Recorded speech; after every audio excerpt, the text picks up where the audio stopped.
Hi everyone and welcome to this week's Cyber Risk Engineering. Did you know that 80% of cyber risks within your organization are owned by 20% of the people within that organization?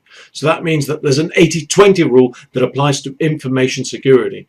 This is what we're going to be discussing this week, how the Pareto principle applies to information security within your organization.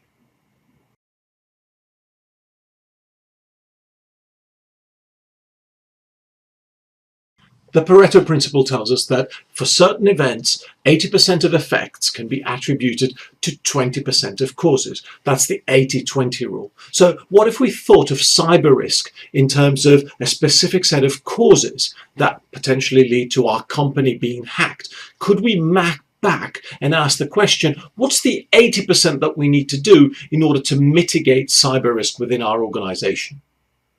In the graph that you see below, we've mapped out top cyber risks taken from various reports for a fictitious company. You have categories like identity and access management. You've got specifics around phishing and fraud, web application security. Now, of course, these cyber risks are going to vary from company to company, but what we're trying to do is show on the x-axis the number of cyber risks that are a top priority for this fictitious company that we have here.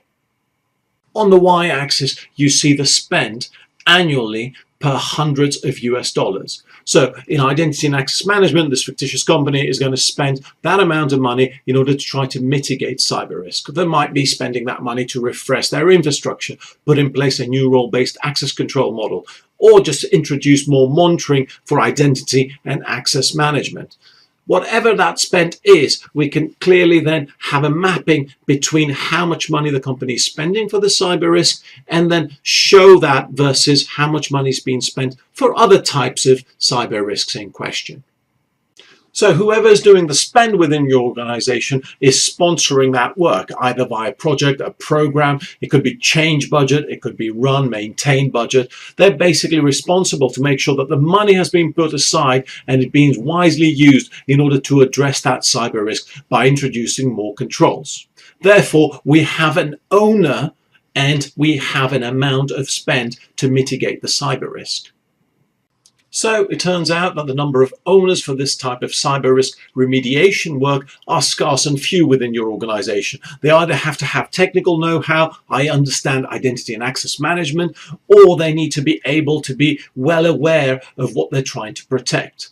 That means that overall, the number of people that a company entrusts with money being spent are far fewer than the number of total employees.